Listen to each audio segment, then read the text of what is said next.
But have you noticed something? Have you noticed something? The balloon. Yeah. Oh, another balloon. There's a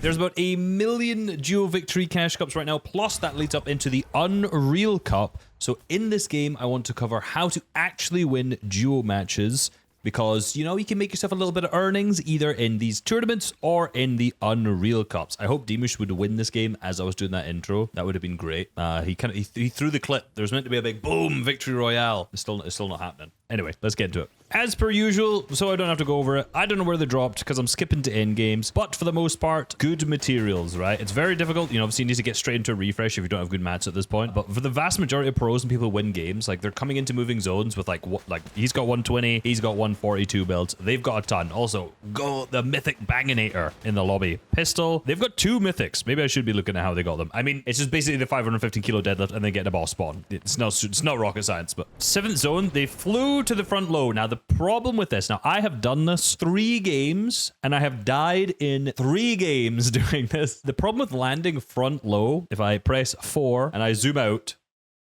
yeah, look at this.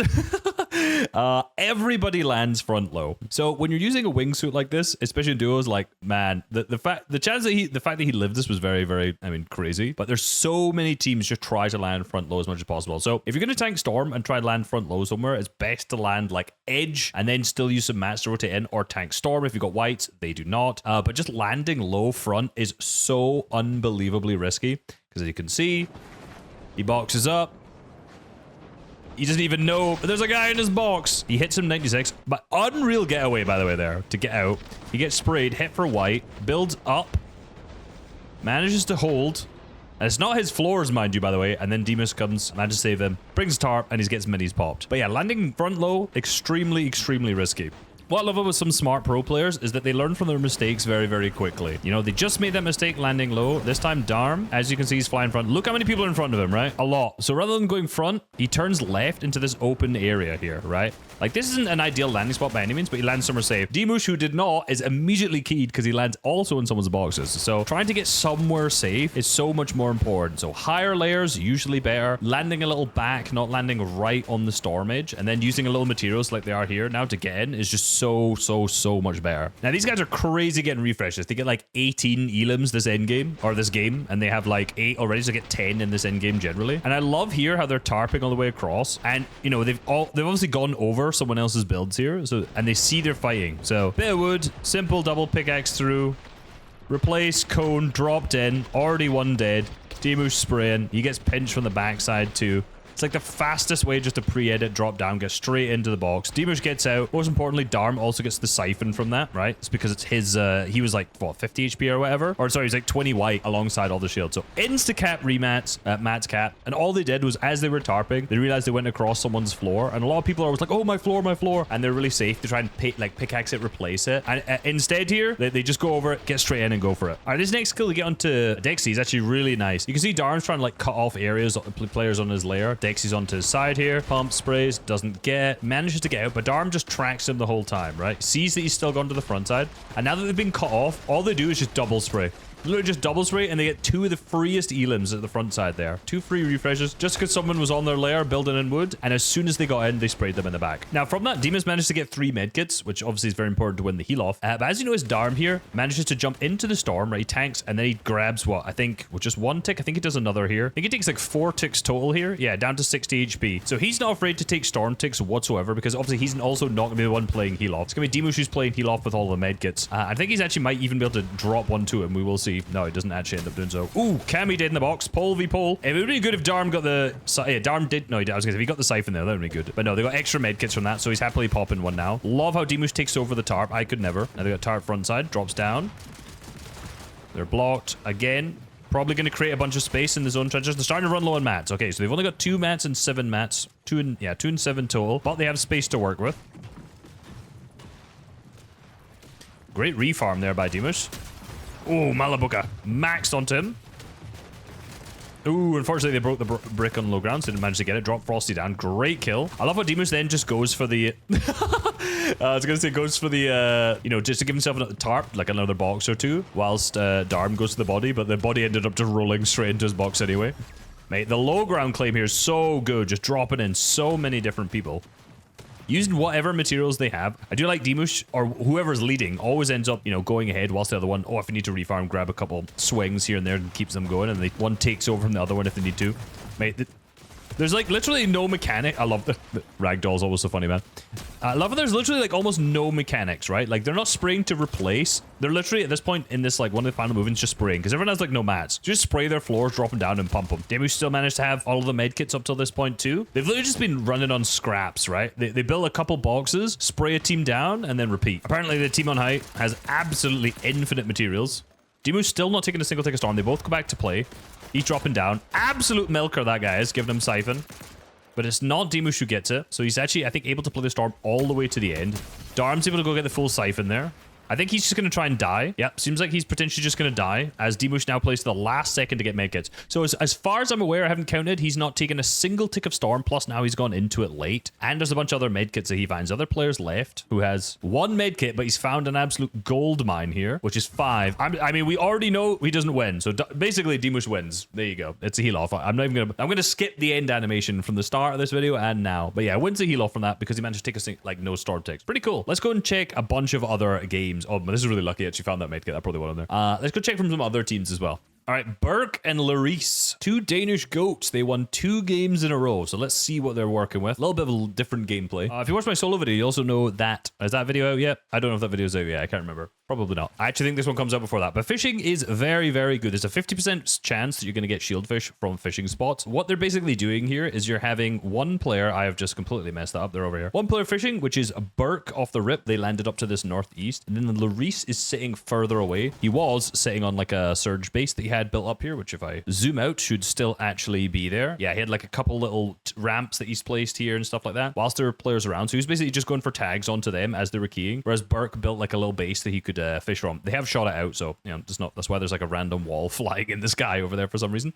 Yeah, but he was now able to get what? He was able to get an extra shieldfish, which 3 shieldfish and 3 floppers. So much better than what he had previously. Obviously it's a heal off meta too, so maybe Larice will pop the 50 shield from the big pot. 2 medkits. They got the floppers. You know, they have a ton to work with for heal off already. There's been a lot of effort here into getting a supply drop, which is really very useful in duos, in particular in heal off metas. As you can see, it's 6 zone, 1 dropping down. They built a space for it here. I think there's 4 possible heals that can spawn from it, and I think there's around a 20 to 25% chance you can get self-revive. So from this, they both managed to get self-revive, which, yeah, obviously in heal-off meta, incredibly good. Obviously in duos, just way better. Like in solo, self-revive is a bit of a meme, but in duos, self-revive is like absolutely worth playing for.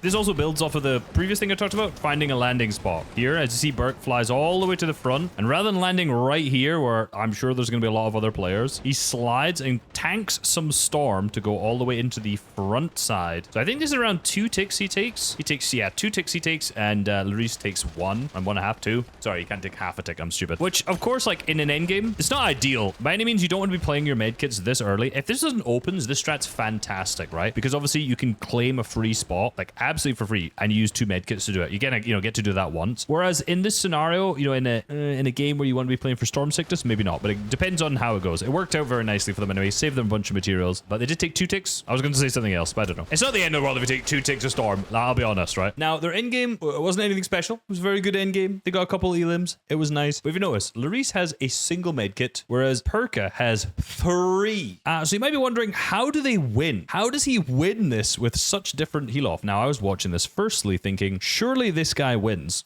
because he's got Storm Sickness. This guy's going to get Storm Sickness. But that actually is not the case. Larice is popping the medkit here. As you can see, it is a 1v1. He's run out. He has nothing. And he dies. He goes down. However, the self-revive that they fought for earlier in the supply drop has been buffed to 8 seconds. So because of that, he was able to survive. He did not die, and he should have not won $100 each, but they did because they went for that supply drop. So get your self-revives in duos. They're absolutely worth it. Let's jump into someone else in a different game. All right, Cora and Iwavy, Ghost Iwavy. I'm just calling him Ghost, I'll be honest. Cora and Ghost, Iwavy, yeah, whatever it is. 13 kill win and an 8 kill win. So let's look at the 8 kill win. All right, they're conned by about 10 different people in a loop, it would seem like. And they don't actually get any elims, as you can see. So I wonder if they just grab some loot and then dip. No, they do not, but everyone else is dipped. So they are the only team that's actually remained in here. Why is that just zoomed out so much? Yeah, they're the only team left in because everyone else decided to dip. So, I mean, I guess that works out. That literally never happens to me. I wish people calling me would leave. This drops also has a little cash registers, as you can see here. Each of them granting you 250 gold. So I think they split their gold here. Yep, I think, oh, come on, guys. You can do it. Oh, yeah, I think did he pick it up there? Oh, there we go. He dropped his. So Cora has 925 out of total. So that's enough to get one, I was going to say, yeah, one shield keg, but they've already got themselves a shield keg before that. I think they checked to see if there's any shotgun as well. So 2 shield kegs. Are they actually not playing jetpack? I mean, Cora doesn't have one. I guess they will be. I guess they've maybe only found one. The real benefit of this drop spot, I guess, is the fact that you can just stay here for so long, right? It's like, because it's so centered, it's so mid-map, and it's basically all made of metal, so you can just refarm the entire thing. So, you know, there's no rush for them to leave this area whatsoever. I can confirm they dropped the med kits. So they dropped the med kits, which is a bit strange not to play any med kits at all in this, but I guess you don't need it. Someone else will carry them in game, so they can kill them and get that. But yeah, only shield heals is what they're going to carry after getting 2 elims there.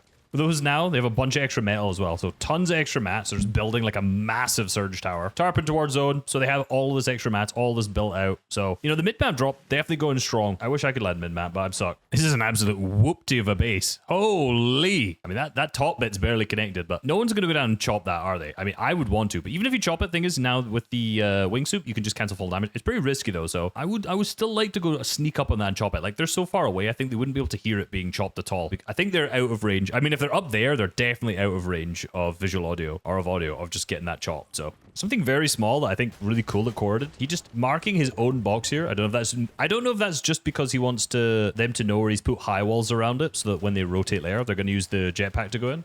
But if they don't change that, yeah, they're not going to use that to rotate. So I do wonder if that's them planning to go back to that box layer. So he put a permanent mark onto it, and then, you know, later on, if zone pulls back, there's the space that he already has because he's marked it. Maybe not. Maybe I'm overthinking it, but something that's got some potential anyway. Another land front low, which, as we know, not the best thing to do. As you see, they almost got boxed. A wall wasn't theirs, which is extremely risky. Now, from this POV, they're, you know, about to go into the moving zones, and they do not have a good place to go up, right? But they've needed all this team on height. They don't have a place to wing, by the way. That's what I meant.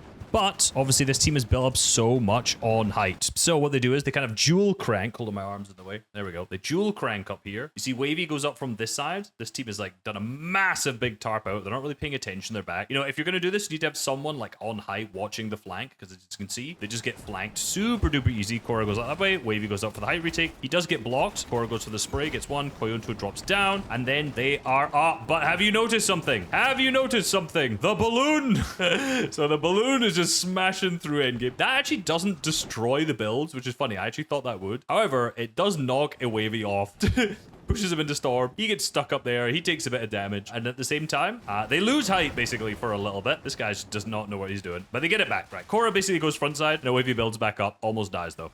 Now, this is actually the first height game we've seen, because everyone so far has just been playing mid-ground layers or low, or actually, to be honest, everyone's just been playing low-ground layers up until this point. 29 builds, 60 builds, all in metal. The zone pullback here is very, very favorable for them, because again, this is coming into, I don't even know what moving to call this now, because the zones have all changed. Basically, they go back through that whole metal tarp when they only had 58 builds left to their name. So, you know, had that pulled max, that would have been a ton of their mats drained from here, but they get the lucky pullback. Actually, it doesn't really pull back that much now that I look at it. So, there's some really nice synergy. 20 builds, 15 builds left. Wavy just hits this one player, and they both just jump in. I love that they jump straight down onto the wall. He goes into the side. Beautiful top row. Wall's taken. Look at the mats gone. And now also that's where they get the 3 medkits from. I feel like a lot of winning in solos is like kind of just making sure you get enough medkits from elims and endgames. Like, I feel like it's very, very difficult to, you know, play a full endgame out and not get any elims, get it all the way to the heal off. Like, you definitely have to be able to frag in this meta in order to actually win a game. Choosing your opponents wisely is obviously much more difficult. I think they're getting sprayed here. Yep, they get sprayed and chopped. Nice block, but they get chopped yet again. Luckily, he has literally all of those mats from that one single refresh that they managed to get. This is the team who's now trying to get high. Nice. Wavy manages to pick one up onto high ground. Now they're still up here. That's probably more materials refresh. Cora still has 50 builds. Yeah. Oh, another balloon! There's a... Bro, another balloon. This is crazy. Okay, Wavy managed to get a second. What is this end game I'm watching, by the way? The double balloon knockoffs is absolutely nuts. Cora has to now use one of the medkits early. Probably two, actually. Yeah, they're going to drop one to Wavy too. I don't know if that's worth. There's going to pull back a good few times, so I don't know how deep this is going to go. Well, no, it's probably going to definitely go into heal off because the zones will pull back a good few times. One thing here they did, I think is really very well noticed, is that they actually paid attention to see who was against them. If you notice now, there's 4 teams and 5 people. AKA, that means they are the only solos. He definitely should have picked up those medkits. But the risk they run here is that they've taken some storm. You know, someone could have 6 medkits down below. If they like let this play out, they could easily lose the heal off here. However, they actually paid attention. So they knew, okay, we should just W key in. We should jump in. Don't allow this game to go to heal off. Don't allow these players to do this. Aggress, key, spray, get in. And obviously they managed to win this game. This was the second game they managed to win in this event. Hopefully you guys can make it to a finals. Try a win a game with some of the tips we talked about here. Self-revive, big one as we saw in the previous game as well. Like, subscribe, peace.